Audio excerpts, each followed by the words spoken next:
Hi, I'm Carrie Freeman. This is Elliot. He may not be participating that much. I am the author of The Widow's Journal, Questions to Guide You Through Grief and Life Planning After the Loss of a Partner. I'm making this video for anyone regardless of gender whose spouse or romantic partner has died so that you can see if you think this guided journal would be a good book to help you with your grief process. For some background on me, I was widowed young just before I turned 30 when my husband Dave died during a stem cell transplant in 2001. Here we were at our wedding. I read a lot of grief books, and many of the grief books let you know you're not alone. They tell you stories about everyone else whose partner has died and how they handled it. So it's kind of a lot of sob stories or stories of resilience. A lot of them are written by psychologists to help you cope effectively or learn more about the phases of grief, and that's useful. Some of the books are more religious, and that may not exactly fit your own spiritual views. Some of the bereavement books are broad and focus on all types of loss, and they're not really specific to losing a spouse. So your spouse is your right-hand person and your best friend who's supposed to be there for you forever. So it's a very specific loss because when your life partner dies before you do, it really pulls the rug out from under you and you feel like you're floating without any grounding or support. And your future plans are irrevocably changed and your loved one is no longer there to help you adapt. So while I benefited from reading all those other grief books, I often found myself wanting more guidance specific to my situation as a widow, a young widow.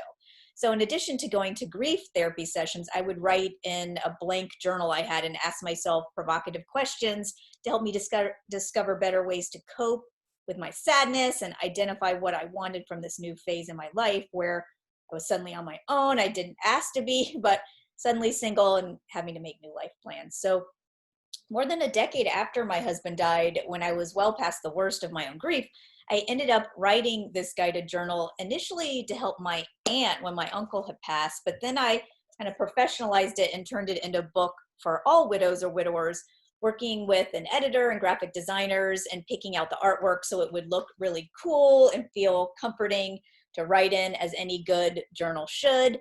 In fact, it's won several independent publishing book awards in the grief category. Okay, I nominated myself, but it still did win. And I think that's because it actually is just well designed and the graphics are really nice. Now, I've written other books for my job as a communication professor, but this Widow's Journal is the fewest words I've ever written because most of the book is designed to be filled in and written by you, filled in with your thoughts and ideas. It's not about my life or even your loved one's life, it's about your life.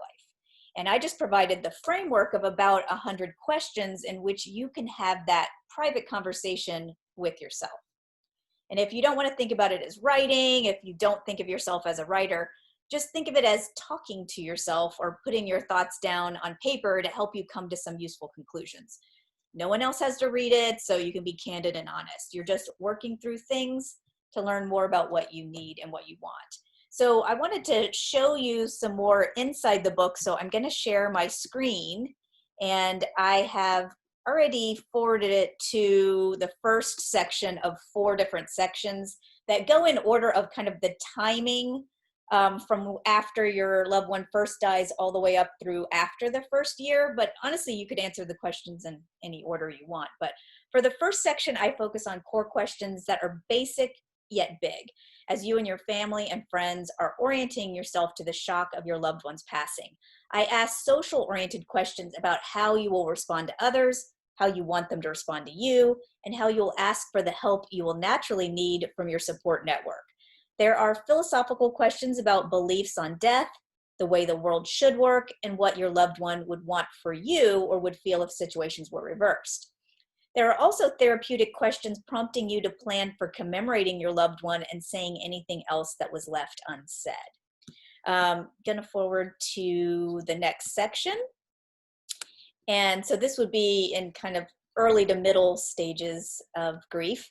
This chapter is for after the initial funeral and memorials are over, the sympathy cards have stopped arriving, the attention lessens, and you're trying to adapt to a new normal. Questions at this stage assess how well you're coping and what could further aid your healing. You'll also need to decide how much to talk about your loved one with close friends and family, and whether to mention your loved one at all to new acquaintances. I've included some pragmatic questions about financial and career planning, as well as some deeper, more inspirational questions about making your life meaningful, determining what virtues you most want to live by, and reframing your situation from one of loss of life to gratitude for a precious relationship. There's another section also that is kind of in this middle to later section of grief. As the months pass, you may be dismayed to realize you're still suffering, and perhaps more so than you were right after your loved one died. I found that to be true for myself. Adjusting to the reality of a daily routine without Dave was hard to bear, and I was not getting as much attention from friends anymore as they were back to their normal routines. It felt very lonely.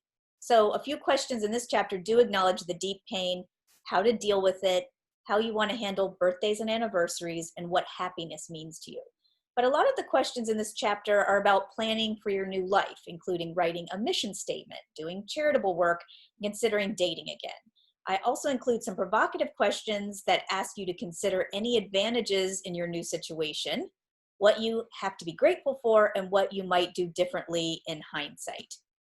And then just getting to the final kind of writing section here. This last section is for you after the first year of your mourning process. Personally, I didn't start feeling better until the third year, and that was with the help of antidepressant medication.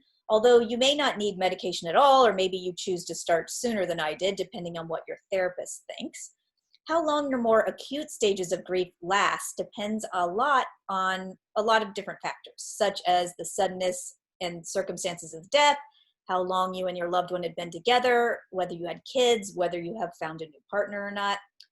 In this chapter, I keep the questions simple but meaningful, reflecting on what you've learned about grief and romantic relationships, your new identity as an independent person, how and if gratitude can lead to contentment, and how you can make the most of the years that you have left.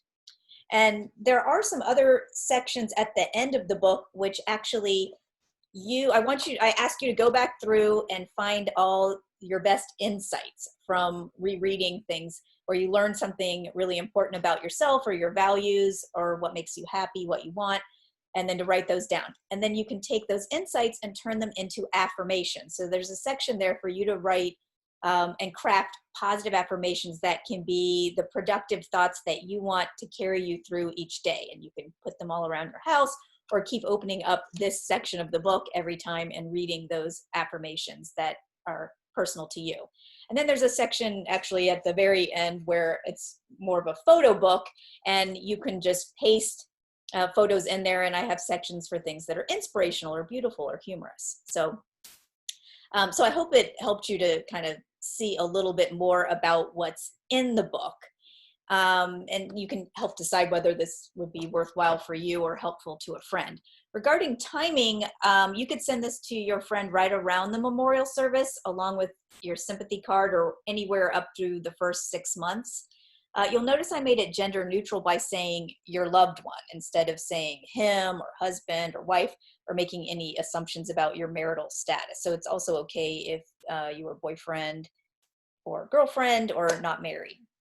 I write it so that it's open to any spiritual or religious beliefs, or even if you aren't religious, it works. And that way it's more inclusive to lots of different people. And the main way to buy it is on Amazon.com. You can check out more about the book at my website, thewidowsjournal.com. And there's a contact me page there too, and some podcasts. I also post a Facebook page for the Widow's Journal if you want to stay in touch.